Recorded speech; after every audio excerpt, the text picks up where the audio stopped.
Hi guys! Hello everyone! Shout out! Ayan, samahan niyo ako. Magluluto po ako ngayon ng pusit.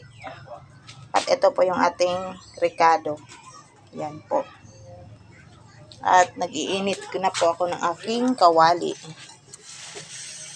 Init ko na yung kawali.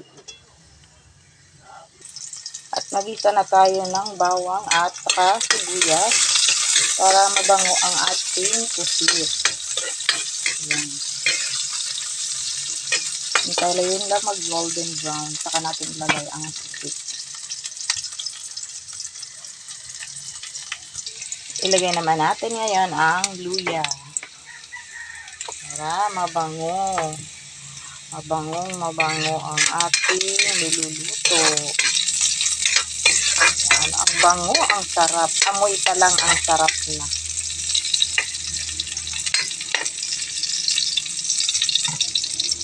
Ngayon, ibuhos na natin itong ating pusit. Yummy! Wow, ang sarap. Ang laki ng isa. Akin yan.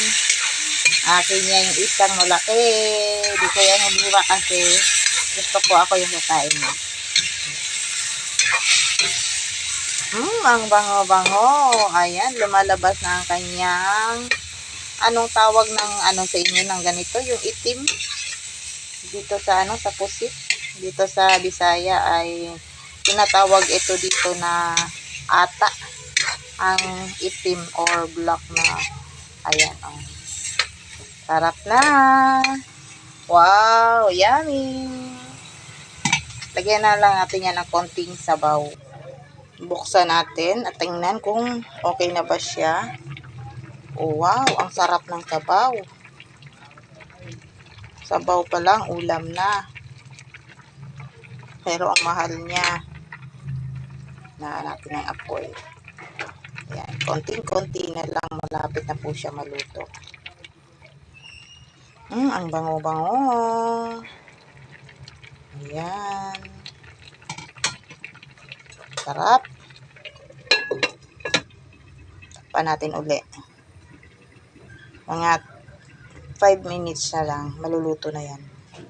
At eto na nga, at atin na to, ito na yung last part niya. Ayan. Lagyan natin ng dahon ng sibuyas. Wow, yummy. So, ayan.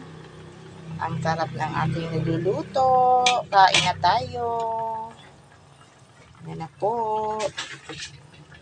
Pa natin ulit.